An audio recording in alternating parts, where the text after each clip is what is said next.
In this video I'll be going over what I did to my 124 to make it run cooler.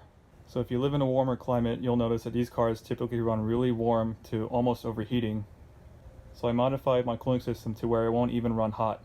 So assuming your cooling system is fully intact and everything's working properly, there are 3 modifications that you'll need to do. And these are all fully reversible and require no additional modification to the car. But it's very important that your cooling system is functioning as it should. So make sure all your hoses are good and fresh, and make sure you're using the correct coolant, which I would recommend Leatherique G05, which is the yellow coolant. If you're running the Mercedes blue, that's fine too. Just make sure you flush your system properly. Okay, before we get started, I just want to explain the temperature range of this engine. So warm-up cycle ends at 82 degrees Celsius, and ignition time begins to retard at 95. So ideal operating temperature for this engine should be between 82 and 95. Anything above that, it would be too hot in my opinion. Alright, so for this video I'm just going to refer to that line between 80 and 120 as the 100-degree mark. So I want this engine to be constantly running between the 80 and 100-degree mark. And 100-degree mark is where I want to set the maximum temperature to be. One more thing I want to point out too is that in the operator's manual, Mercedes states that it is normal for the needle to get close to the 120-degree mark. So in my opinion that's not normal, so that's why I did all these mods. So we'll see how this performs. Alright, so now the parts that I used are right here. So you need a fan clutch from a C36, which will set the temperature for it to be fully locked at 90 degrees Celsius. A thermostat from a 1978 SL450, which opens at 75 degrees Celsius. So this is the old one I was using, which you can see is a 79. Right there, 79. And the final piece is right here. This is a 1000 ohm resistor, which this will make the electric fans kick on at about 95 degrees Celsius. So this will set the temperature ceiling for the cooling system. So the factory thermostat is set to open at 87 degrees Celsius and is fully open at 102. At 102, in my opinion, it is already too late for the engine, so the car just gets hot and stays hot.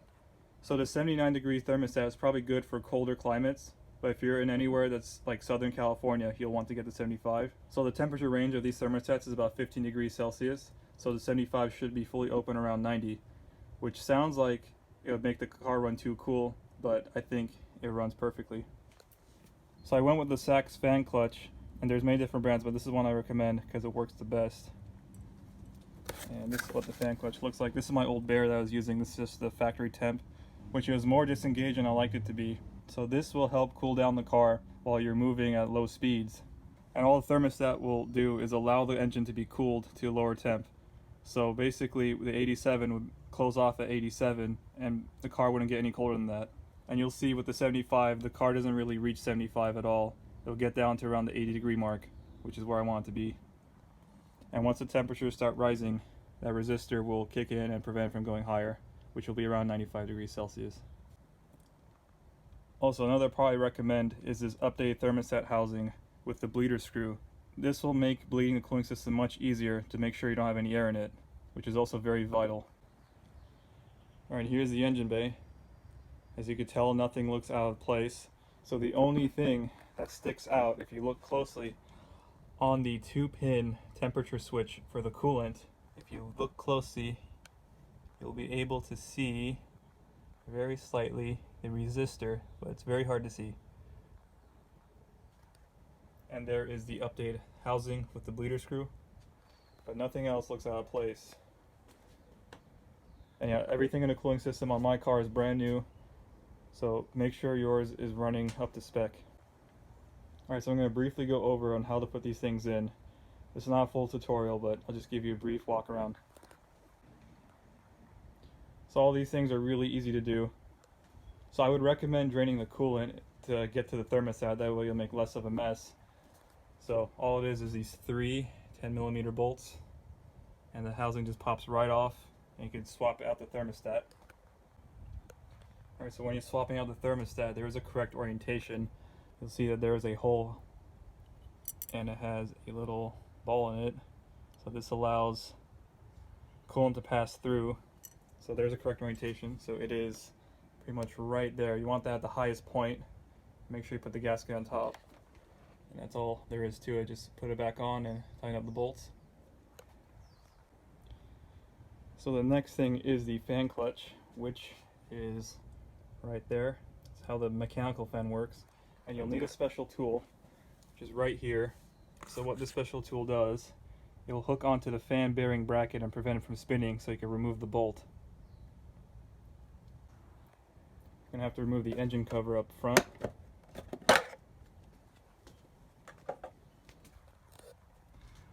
Alright, so next we're going to move the fan tray out of the way. So we got to take this clip off right here. Just pinch it. Comes out. And then we can twist this. Just move it out of the way. Right now that's out of the way. So this will give us enough room to stick an 8mm Allen down there. So I'd recommend you get like a really short one like this on a ratchet. This is 3/8. And you're going to stick it in the center of the fan right there to get to the bolt. Alright, so on a later M104 like this is about where you want to stick the tool in, right there. And you'll notice there's a notch for it. Alright, it's kind of hard to see, but there's a notch for it right there on the fan bearing bracket. So what you'll have to do is make sure it's lined up with that notch. And you start loosening the fan clutch and you'll notice that it'll start spinning and eventually it will catch. So once it catches, you can loosen the bolt and remove the entire assembly. And there's just 3 10mm nuts holding it to the fan. And that's it.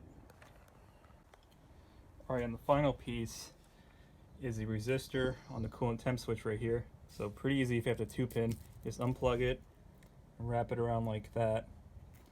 So quick tip on that. Okay, so you just want to get like a screwdriver, like a really thin one, and just take the resistor and just wrap it around there like that. That will be really close to the size of the pin. You just slip it on over. So you'll just do that on both sides. Just twist it.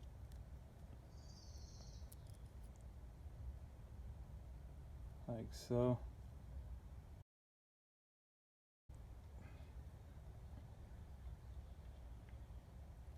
Just like that, and just slip it on the 2 pins. It'll be easy as that. Just put the connector back over and you're fine. For cars with the later 4-pin harness,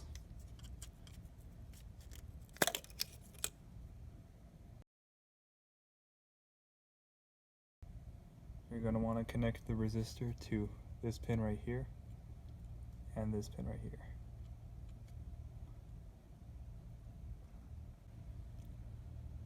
And that's what it'll look like when you get on there. Just make sure they're making good contacts with the pins. You can just plug it back on. Make sure it snaps, and we're good to go.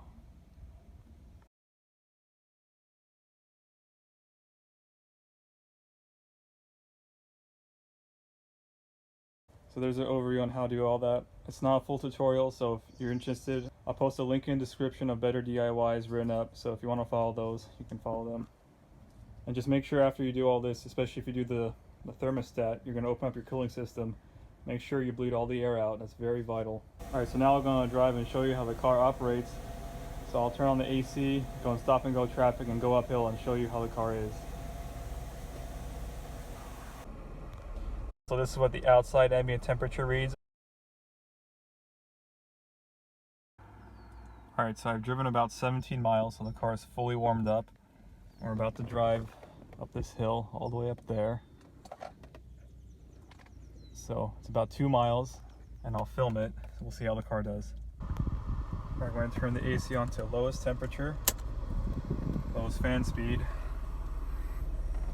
Here's where the temps are right now. Reading 9 degrees outside. We're going to be in drive, so let's go.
got to about 100, but never went over.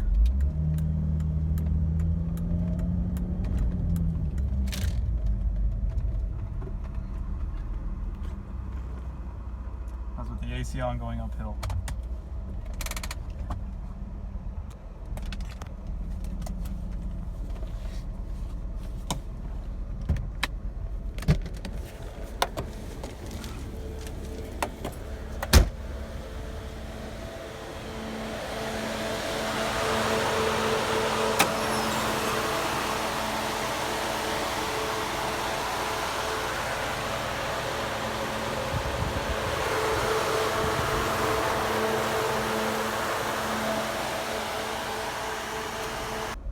Alright, so I'm sitting here stopped, AC is still going, and the temperature is of course going down.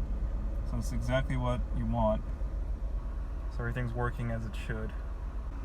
Alright, after a few minutes of idling, the car has cooled down. AC is still on. So the next clip I'll insert is going up a longer hill, about double the distance, less of an incline. This was a much higher incline. About to go uphill.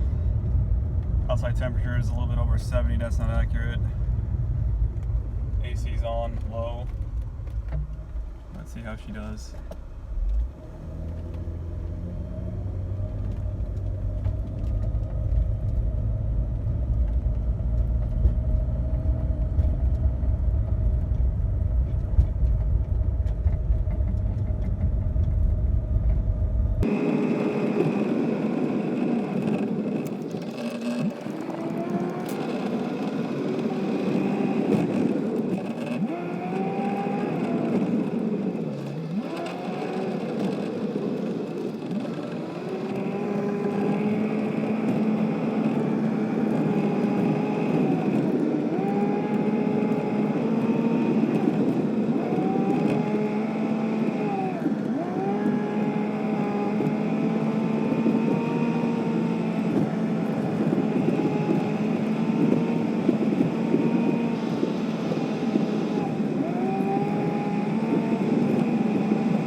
That was about 4.5 minutes of driving uphill. Never reached over 100. The aux fans are on.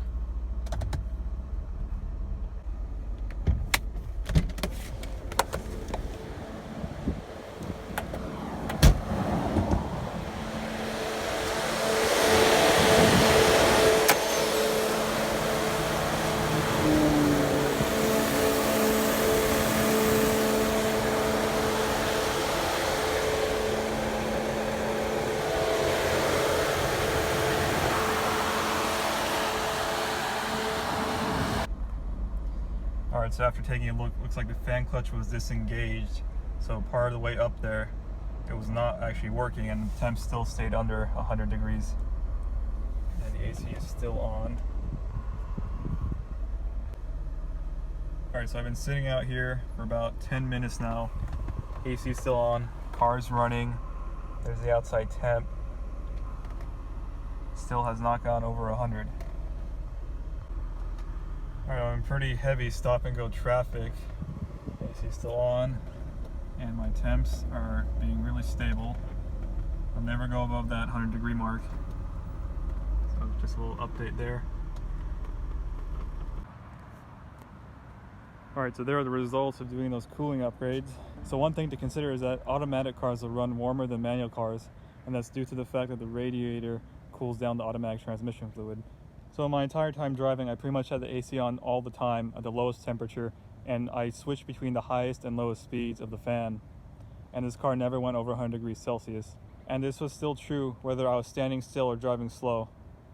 And at highway speeds it's under 90 and much closer to 80. So with these cooling upgrades, I don't think I'll ever have any issues with the car running warm or getting close to overheating. So it will never get close to the 120 degree mark, and it will barely get to the 100 degree mark. I hope you found this information helpful. If you have any questions, feel free to comment. And thank you for watching.